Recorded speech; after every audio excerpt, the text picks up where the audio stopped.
Hello and welcome to the holiday track here at ConTinual. I'm your host, Gail Martin, and tonight we are talking about holiday favorite meals and leftovers. What do you do with all of that turkey once the day is done? We're going to talk about family recipes and good stuff, but first let's let our wonderful panelists introduce themselves, starting with Hildie. Oh, yay, it's me first. Hi, I'm USA Today bestselling author Hildie McQueen, and I write medieval Highlander romance, a little bit of hilt and a lot of skin. Sometimes, not all the time. Awesome. Patrick. I am Patrick Dugan. I write dystopian superheroes and steampunk adventures, and I've got a new book coming out next year, which is Cyberpunk Heist. Very nice. Al. Hi, I'm Amy A.L. Kaplan. I write YA fantasy and science fiction. And my latest book is Mark of the Goddess, which is the one with the cat. Okay. Doc. Hi, I'm Daniel Myers. I'm a database programmer and food historian and short story author. Okay. Eric. I'm Eric Asher. I'm the author of the Vesic series, which is an urban fantasy, and as well as Steamborn, which is a steampunk series, and a few other things. Very nice. And Dee. I am Dee Norman, and I am the author of Burn a Black Candle, an Italian-American grimoire, which is a nonfiction book about Italian-American folk magic. And I just had my first fiction story published in an anthology about cyberpunk called Deadly Enhancements, and it's called The Crawl. And I'm Gail C. Martin, and Morgan Bryce is Gail. I write epic and urban fantasy, and as Morgan, I write urban fantasy, male, paranormal romance. So let's dive straight into the goodies, the food stuff. What is there any dish that your family just has to have on the holidays? And what is it? And Hildie, we'll come back to you again. My stepdaughter makes this amazing fruit salad. And every Christmas, Thanksgiving, we have like local people from here that come to our house because they're, transplants or whatever. And my stepdaughter made the fruit salad. And she sent me, actually today, she sent me the list to go shopping for the stuff because Lord forbid she go pick it up because it is a long list. And it's got apples and grapes, and I'm reading the pecans, cherries that come in the bottle, bananas, green apples and red apples, and marshmallows and mandarin oranges, and she mixes it all together with the sour cream and something else. And everybody that came and has it, they demand it the following year. And the best part is that she makes this huge batch, so the next day, after everybody's gone, I can gobble it. I eat it all day. It's so freaking good. Very good. Patrick. So my daughter makes banana pudding, but she uses the Chessman cookies instead of the vanilla wafers, and it is to die for. So she makes it in layers. So when you cut through it, you get cookie pudding. She ends up making 2 or 3 of them because usually the first one doesn't make it to actual dinner. I can see why. Amy?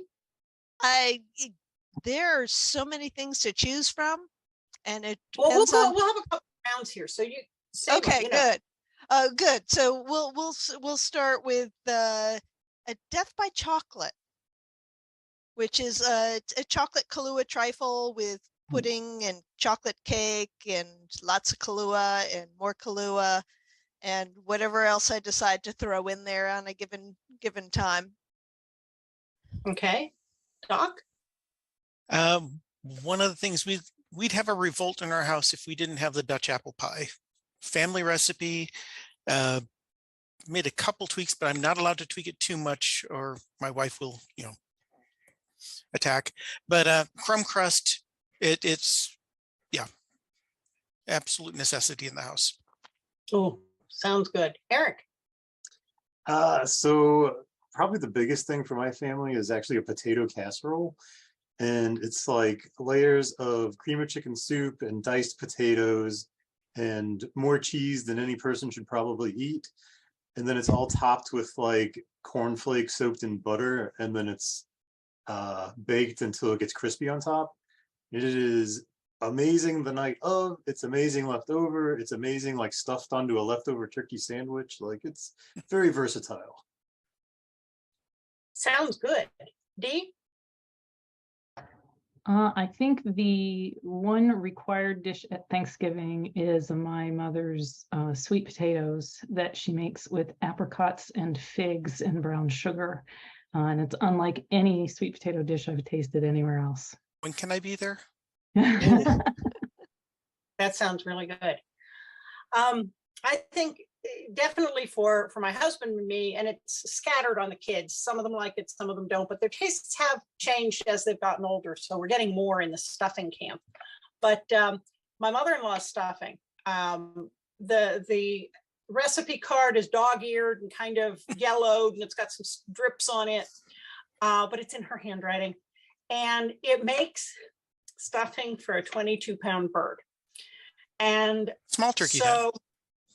well, the thing is, she was the oldest, and all the family came to her house for all the holidays. So they would all bring side dishes and desserts, but she did the turkey.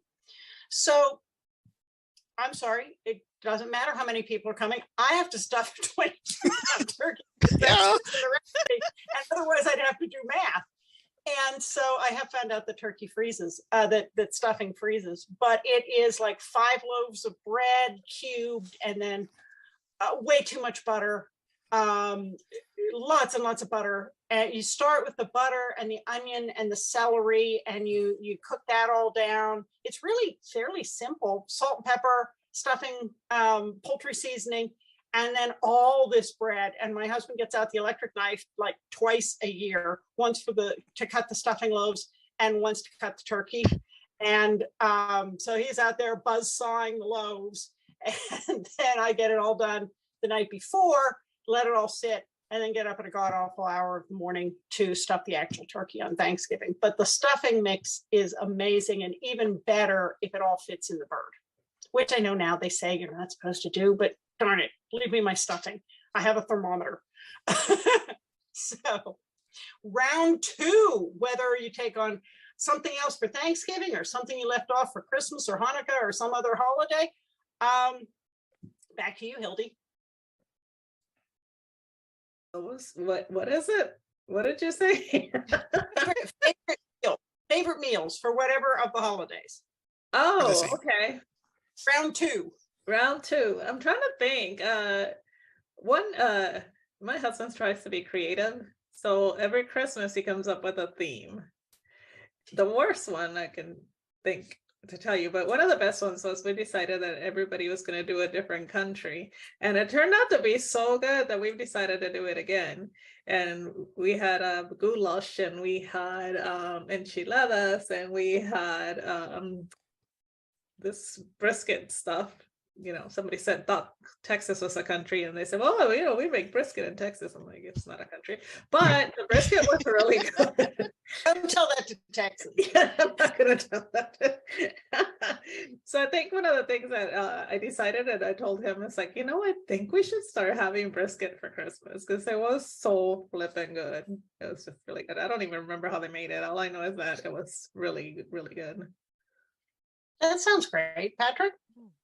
I tend to be the pie master for our holidays. So for Thanksgiving, I do apple pie, but I use Chinese 5-spice instead of just your normal cinnamon and sugar mix. It makes the pie almost like a deep brown, but it is fantastic. And I get people who just come over after Thanksgiving to see if there's any pie left. So it must be pretty good. So I usually make 3 or 4 pies, and they never last through the weekend. Wow. Amy? So since you've opened it up to more than Thanksgiving here, we're going to skip the pie with the pumpkin pie, which is a whole other thing, and go to we have our own latke recipe for Hanukkah, and we've carefully adjusted it over the years, so we know exactly how much potato, and we put lots of onion in our latkes. It makes it taste so much better. And you have to have just the right grind on the potatoes. None of this throw it in the blender and mush stuff. Blech. We want it crispy and crunchy and then soft on the inside. And it takes longer than you think to cook potato pancakes. So, every time we think, oh, we'll start an hour before we want to eat. No, got to start 2 hours before so that they're all done by the time you want to actually sit down and eat. And you don't need anything else, just some applesauce with those. Well done latkes is a thing of beauty. Doc? We do every year a solstice dinner separate from Christmas Eve dinner. And I like to make, this is my, Thanksgiving is a very traditional at our house. It's all New World foods because I have the food history thing going. And Christmas tends to be the same sort of things. So solstice dinner is the time that I play with recipes.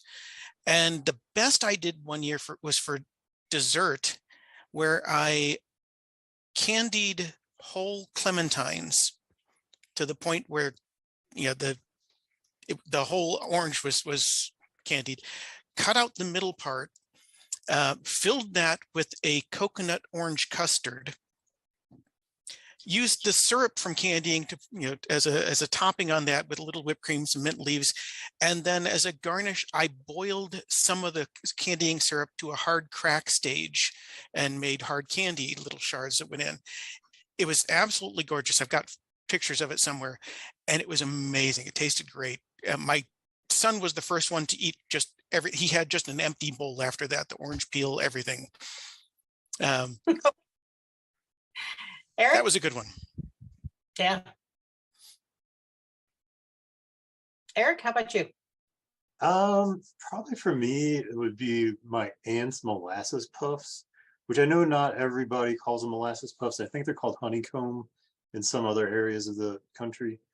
But basically, you bring like the mixture of sugar and butter to a boil, and then you drop baking soda into it.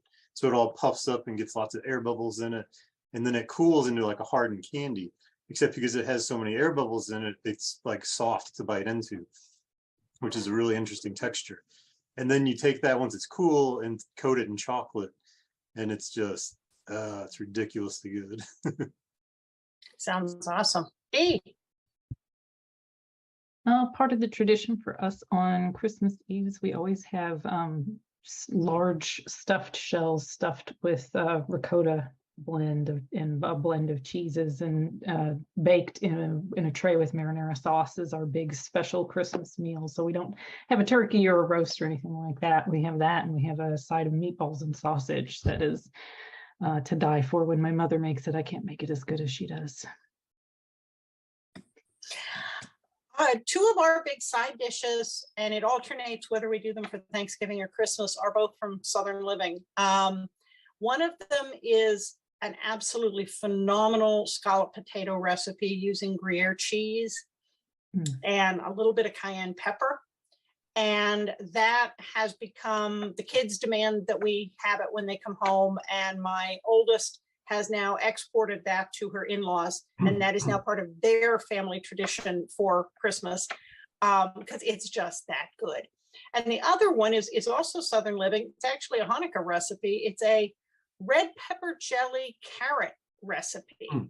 And it's ridiculously simple. It's a jar of red pepper jelly and a ton of butter, and you cook that down until it's a sauce. And you cook the carrots in it until they're softened, and there you have it.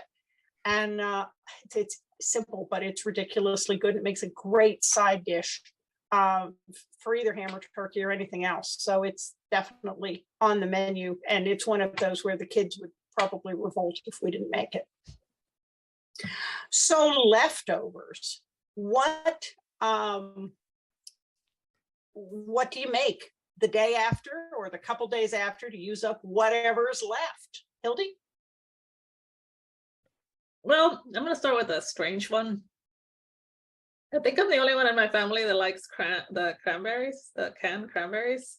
You know, the ones that are kind of not the jelly, but the ones that are kind of lumpy. I just love that with my turkey. So usually I don't know why I have high hopes, and I open like 2 cans and mush it all up in a little pretty dish, and only I eat it. So I always have a lot left over. And I don't know if it was Southern Living or where it was, but I saw this recipe that with that leftover cranberry, you put it in a pot. You add a can of mandarin oranges, some walnuts or pecans, some brown sugar, and a little bit of red wine or something. And then you kind of simmer it. It smells like potpourri. It just smells the house so good. But then you chop up either a jalapeno or serrano pepper and boil it in there, so it's a little spicy. And it kind of, as it sits, it gets a little firmer. Then you put it over cream cheese. That they like. So if you have leftover cranberry, you can do that. That would be awesome. With Yeah, crackers. that sounds. Yeah, Patrick. I'm in the Ross Geller Thanksgiving leftovers with the sandwich. That is my go-to. So it's turkey with stuffing and cranberry sauce on top and 2 pieces of bread, and I am good to go for days. That my wife actually makes an extra smaller turkey so that I have leftovers, because there's nothing left of hers from the main meal. So she usually squirrels away a little extra turkey for me. Okay. Amy. Gotta make some turkey pot pie. Just cut it into cubes, easy. Little bit of the gravy, some fresh peas, fresh carrots, and crust on top, and mix it up. Sometimes I'll do like a pie crust on top. Sometimes I'll do biscuit dough on top. But kids definitely like that one. Okay, Doc. You know how I tend to like to go fancy foods, and day after Thanksgiving, we get the most wonderfully non-fancy food you can possibly imagine, which we refer to as turkey goo, which consists of, you get the large frying pan out, throw in a little bit of onion and a lot of butter, and then you start throwing in the turkey and leftover gravy, some mashed potatoes, usually stuffing. If there's some left, it doesn't usually last that long.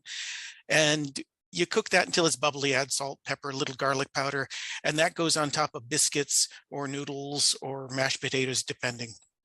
And that's high demand in our house. That sounds really good. Eric.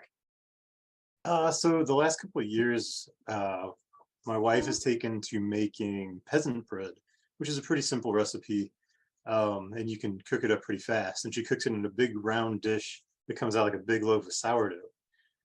So we'll take that and we'll slice it, and we'll build our leftover turkey sandwich on that. So you end up with the turkey, stuffing, the cheesy potato casserole I was talking about earlier, and then we top the whole thing off with a fried egg. So you cut into that egg, and the yolk just mixes in with all the stuffing and the turkey, and the top layer of bread gets a little doughy. It's so good. How about you, Dee? Doc's drooling over there. How about you? Well, when we do our Thanksgiving with the traditional Thanksgiving meal, of course, our follow-up is the famous sandwich, like a few other people have mentioned. But after Christmas, it is the sausage or meatball sandwich with the meat sliced, a little bit of extra marinara sauce on crusty bread with some ricotta spooned on top. And that is like one of my favorite things in the whole world. With the turkey, if we have any of that stuffing for the 22-pound bird left, we'll chop up the turkey, put it with gravy, and if you don't have enough homemade gravy, the jar comes out of the closet, and then cover that with stuffing, put it in the oven, bring it back out, stuffing casserole, and it is definitely a good way to go through a lot of the turkey without feeling like you're going through the same meal over and over again, because usually the mashed potatoes don't last. You know, some of the pieces are missing, but got the stuffing and the gravy and the turkey. It's all good. For Christmas, I try to get a bone-in ham. And then Hearst Beans has a 15 bean bag that comes with 15 different kinds of beans in a seasoning bag. And if you put that in a crock pot with a whole lot of broth and the beef bone and let it sit all day, not only does it smell wonderful, it takes all the little bits of ham off the bone that you couldn't get off before, just falls off. It's the best bean soup in the world. So that's a great way to get rid of any extra ham. Now, desserts. Desserts are always a must-have at holidays. What are your family's traditional desserts? Hildy? I'm still drooling over the beans and Eric's sandwich, and I'm too full for dessert. Well, my favorite is pumpkin pie, but my husband loves cherry pie. And so there's one of the ladies that we invite over, she's originally from Michigan, and she makes this wonderful cherry pie. So whenever she comes over, whether it be Thanksgiving or Christmas, and she asks, oh, what should I bring? I don't even know why she asks. Cherry pie. It is so good. It's just, it's not super sweet the way she makes it, and the crust is just perfect. Oh my God, it's so good. And I'd rather have the pumpkin pie, but usually I'll eat cherry pie first because I know it's not going to be any left over. I can have pumpkin pie later. Patrick? My wife does creme brulee for Christmas. So our first year together, I got her a brulee torch, and she has put it to good use ever since. So and that's one of my favorites, but she makes it from scratch. So it's a time-intensive process, but it is so good when she's done. So that's always what I look forward to for Christmas. Okay. Amy? Are we going to get copies of these recipes? Because I would really like to try to make some of the things that y'all have been describing here. Working on that. Okay, good. I want to make this, especially that orange thing. My brain is looking at two different desserts right now, so I'm going to go with the one that I can still consume, since I found out that I'm allergic to pecans. So the chocolate pecan pie is off the menu, even though that was a favorite. And we'll just go with good old-fashioned pumpkin pie, only I put in some of the extra spices, and I don't always do it in a pie crust because, you know, I like the pumpkin. I don't really like crust. So either in a casserole dish, or if I can get one of those nice small pumpkins, I'll do it right in the pumpkin. And it's, you get your dessert and a vegetable at the same time. You can't complain. And there's always going to be leftovers of that. You know, you just keep scraping the outside, and, you know, finish the custard part in the center, and then the next day you can take the outside, chop it up with some brown sugar, and you got a whole other dish. Nice. Doc? Oh, sorry, she got me with the pumpkin. I'm stuck on that one. Yeah, we do the traditional pies, and I do have somewhere a pumpkin pecan pie, which is sort of the best of both worlds. You get the layer of pecan pie on top of a layer of pumpkin pie, and that's what goes well with the Kahlua pecan pie also. Ooh. But the one that's come back routinely, I've started doing a traditional Christmas pudding, plum pudding, in the little mold that you have to boil the thing for 3-4 hours. And that's great stuff. All the dark fruits in there. And believe it or not, the recipe I've used comes from the Better Homes cookbook. Always has the best recipes. And all is good. We serve it with a hard sauce, which is essentially powdered sugar and whiskey. And that worked great for a while. Oh, and butter. And that worked great for a while, except there was the one time my wife mistook that for mashed potatoes and left over in the fridge, and served up the kids' lunch and microwaved it. And the mashed potatoes just turned to liquid and disappeared. But that's good stuff. And it came a long nap from the whiskey. Eric, how about you? So I will probably be barred from Thanksgiving dinner for admitting this dark family secret, but Mrs. Smith's pies are a regular staple at that gathering. But something that's more interesting than that. If you can't make your own store-bought's okay. Yeah, Yep. yeah. Something that is a little more interesting than that is we sometimes have a cranberry cheesecake, which I think was a Southern Living recipe, actually. And it's really light and fluffy. It almost cuts more like marshmallow, like it's just such a light cheesecake. And then there's candied cranberries, like whole candied cranberries on top of it, that then kind of get torched and glazed, and just, oh, it's so good. It's so good. Graham cracker crust, of course. E. At Christmas time, and only at Christmas time, because it takes so much effort to make, my family makes strufele, which is a giant bowl, like about this big around and about yay deep, that is filled with little round balls of fried dough that we make and fry in batches and drain in batches and let cool. And then we take about a pound of honey and heat it on the oven or heat it on the stove till the soft balls state and it gets kind of liquidy. You pour it over the fried dough and you mix it through, and then you just eat scoopfuls of it for dessert. And it's just fried dough and honey. It sounds very, very basic, but it will knock your socks off. It is so good. You Health had food. me at honey. Yeah. We've got, it's called a cherry cheesecake, but it's really a fake cheesecake. It probably came off a Dreamwhip box long, long ago. But especially our middle daughter, it's not a holiday without the cherry cheesecake. So it's got a graham cracker crust and then a cream cheese and Dreamwhip inside, and then cherry pie filling on top. Super simple, but it tastes fantastic. And it isn't as dense and heavy as real cheesecake, so it doesn't leave you feeling like you need a winch to get up from the table. But it's got all the great flavors going. So that is definitely one that takes, that has to be done for one of the holidays, if not both. Round two, because everybody's got more than one dessert. Hildie. Well, darn, I already talked about my my pumpkin pie. Okay, I know one. My mother used to make it all the time, and now my sister makes it. So sometimes it's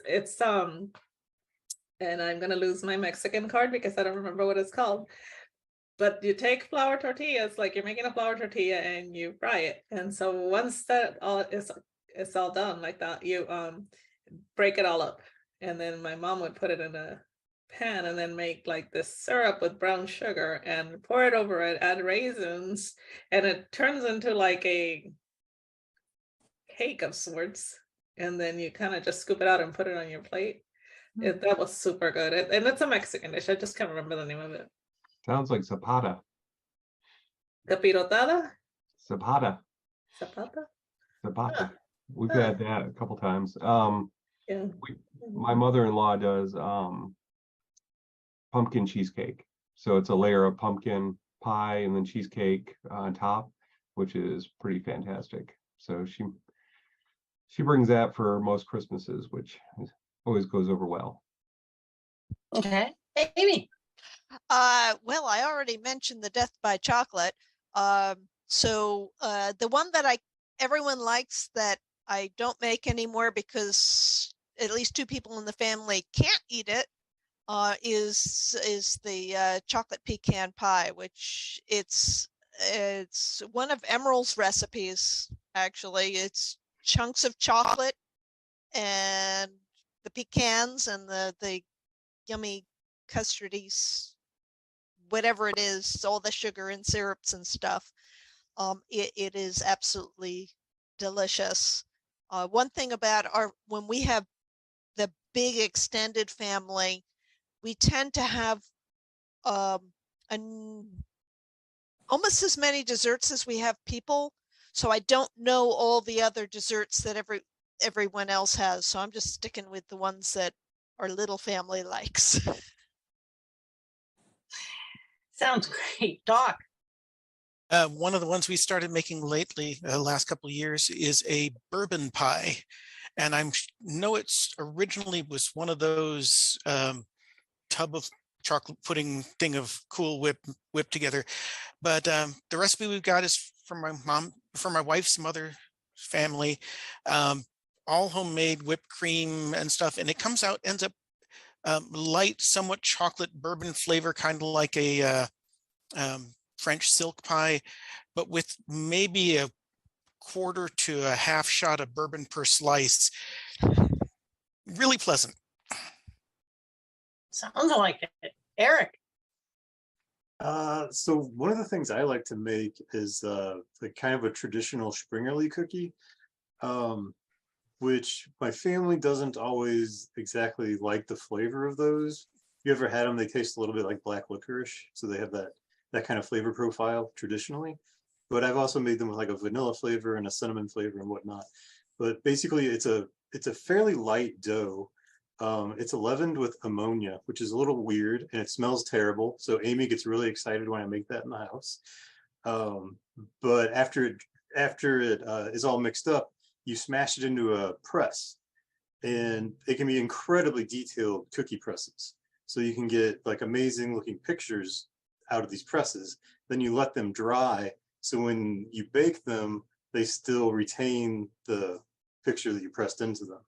And it's a lot of work, but they turn out really neat. So I don't do them every year, but they're a lot of fun. Yeah, the leavening in that ammonium bicarbonate is what makes that smell. And yeah, it's scary. I've been told to cook them. My friends do that, but it does bake all off, so the cookies don't smell that way. Dee. More cookies. We bake batches and batches of Italian cookies at Thanksgiving and again at Christmas. So we make biscotti. We make pignoli cookies, which are like a very cakey, not very sweet cookie with pine nuts pressed into the top. And then my all-time favorite are our anisette cookies, which look like little rosettes, and then they're flavored with the liqueur anisette and iced with just a like powdered sugar water icing that dries hard on top, and they're real crumbly to eat and just absolutely fantastic. Larry made a salted chocolate caramel bourbon pecan pie once. What? It's a Southern Living recipe. It is just as completely decadent as it sounds. You can eat about this much of it because, I mean, think about how rich a pecan pie is and then put all that other stuff on top of it. It was amazing, but I want that one. It took forever to get through because you could only eat these little tiny slivers. The other one is a peppermint cake, another Southern Living one. It's beautiful. It's a swirled red velvet cake. You swirl white cake and red velvet, so you got the red going on the middle, and then a buttercream icing that you can do peppermint flavoring in, and then the little peppermint sprinkles on the top. It's very festive, looks very Christmassy. Our oldest daughter wanted to share that cake with her in-laws the first time that they got together for Christmas at their house. And the problem was she had the recipe, but she couldn't find the peppermint, the essence of peppermint. So she thought, she'd never made it before. She thought, well, mint is mint. And she got spearmint. That has gone down, and the family didn't know what it was supposed to taste like, so they're grinning and they're eating it. And she finally admitted that this is not what it's supposed to taste like. And it has gone down in family history as the toothpaste cake. So never substitute spearmint for peppermint when you're doing a cake. Now, we know that we don't just have the main dish and the side dishes and the desserts. There's also snacks at holidays. So what are the little noshies that are around so everybody can kind of pick at all of this stuff while the main meal is in the oven? Hildie? In my house, we usually have deviled eggs, which are kind of a heavy snack, but there's always that. My daughter, who comes from Atlanta, always likes to bring with her and tells my husband, put out the deep, the fryer outside. So she comes and fries lumpia, which is like really small egg rolls, Filipino egg rolls. And those are so good. So we always have to wait like an hour after snacks to eat dinner because we're full, because we can't help but eat like 20 egg rolls. And even though you're about to eat, you're like, oh, these are so good. So they're really, really good. So the lumpia probably makes my day whenever she comes and brings that. So I think that's pretty much it. Other than nuts, we have little bowls of nuts everywhere. You're the second person on one of these holiday panels to talk about the lumpia, and now I've got to go find some because everybody. Lumpia's good. Patrick? We're pretty boring with the appetizers because there's so much food during the meal, but we usually all do like mozzarella sticks or things like that, just something to heat up, like the faux lunch before dinner gets going. So nothing amazing I can think of off the top of my head, but the main meal is so good. Don't really need the snacks. This is true. Amy? Yeah, we're kind of boring with that too. Well, depends on the year, but it's got to be shrimp cocktail. Have to have the shrimp cocktail, and cheese and vegetables and that kind of stuff. Oh, that sounds so good. Doc? Yeah, we usually do little meats and cheeses and kind of things. And more often pate and stinky cheeses. And the fun part about that was the one year I bought a pate assortment, like 3 or 4 different kinds with exotic duck spleen, I don't know, and a big wheel of Stilton. And the only people in the house that would eat it were me, my mother, and my daughter, who was 3 years old at the time. And if you've never fed a 3-year-old stinky cheese and pate before, it was a wonderful experience. So you'd put it on a little cracker, this big lump of pate, and she'd scrape it off with her teeth and hand back the empty cracker saying, more. Watching this kid, everybody else is just like wincing in pain watching this kid eat this stuff. It was wonderful. How about you, Eric? Probably the most regular one that we do is like a chipped beef dip. It's all pre-made ingredients, so it's like cream cheese and then buttocks beef that gets diced up real fine, and green onions, Worcestershire sauce, and then that's all whipped up into a big glob. It's basically a giant cheese ball, and then we just dip some kind of cracker in it. Usually wheat thins, since they kind of hold up to it. Or if we're feeling fancy, we'll get out the little cheese knife, but generally we just attack the bowl. As one does, that makes sense. How about you, Dee? A big plate of cheese and meats and olives and dips and fancy crackers that usually throughout the year we just have Ritz, but mom will get the cool water crackers or something out. And the other thing is I make a Rachel Ray recipe, Rachel Ray's 5-minute fudge, and I'll have made it beforehand and sliced it up and wrapped it individually, and that kind of lays around as the sweet thing if anybody wants something sweet to nibble on before the main meal. Okay. Larry does a pimento cheese spread from Southern Living again, but it is the best pimento cheese spread I've ever had. It's got pecans in it. It's a little bit spicy, and he shreds the cheese himself, and it is just amazing. It's to die for. It's another one the kids insist on. Since my 2 sons-in-law are both Italian, the charcuterie board is now a holiday regular. That was something somehow we lived without, but now they have enriched our lives, and now we have charcuterie, which is pretty cool. And then the other long-standing tradition is Chex Mix. I have a recipe from my mother-in-law that is not the regular Chex Mix recipe that is on the box. It's from like the 1960s, slightly different, I think better. The card is yellowed and dog-eared, and you know, like the stuffing recipe, it's got, you know, it's been well loved. But we make a full batch of that. The card over, he just did the math for it. So the whole, it's now triple the size. And that's all, the bowl is gigantic. And it takes like 3 jelly pan rolls to spread everything out. And we go through it surprisingly fast. And so that is definitely a holiday favorite with everybody. Well, folks, we've blown through our time. It's no surprise. But before we leave, let's let everybody say where people can find you online. And if you have a new, recent, upcoming, or holiday book, tell us about it. Hildie? Well, you can find me, I'm always on Facebook, Hildie McQueen, also on Instagram at Hildie McQueen Writer. I have a holiday medieval, well, you know, in Scotland it was called, and I don't know how, I'm probably butchering the word Hogmanay. And so the book that takes place, the story that takes place over that holiday, which is, I think, right around New Year's Eve, is called The Haunted Scot, and it is a play on the Christmas Carol. So that's my, and the book behind me is my latest release. Very nice. Patrick? You can find me at patrickdugan.net. Sign up for the newsletter. Get, you know, you might win stuff like Amy did last month. And you can find me on social media at Twitter or Instagram or Facebook under Patrick Dugan Author. Okay, Amy?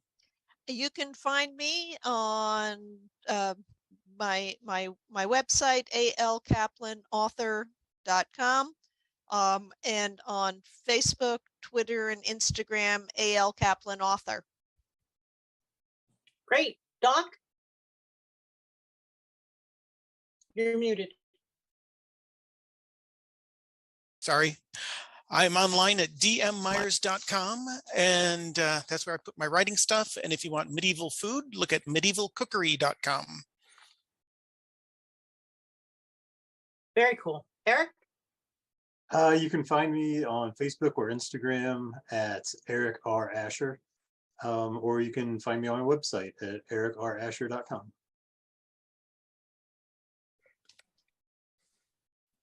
Okay. Dee? You can find me on my website, blackcandlecottage.com, or you can find me on Instagram at blackcandlecottage or Facebook at D. Norman. My latest book is that book I mentioned in the beginning, or at least the short story that appeared in Deadly Enhancements, and it's called The Crawl, and I'm writing there under D.L. Solito because I have a different name that I write under for fiction that I keep forgetting about. Okay. And I'm pretty easy to find at gail.com, morganbryce.com, tell them right of me, and you'll find me on all the social media sites because it's a variation of one of those two. But most of the time, you can find me here at ConTinual. So thank you all so much for being wonderful panelists and sharing all these yummy ideas with us. And thanks to all of you for watching and listening. There'll be more holiday fun coming up here on ConTinual. So we'll see you online.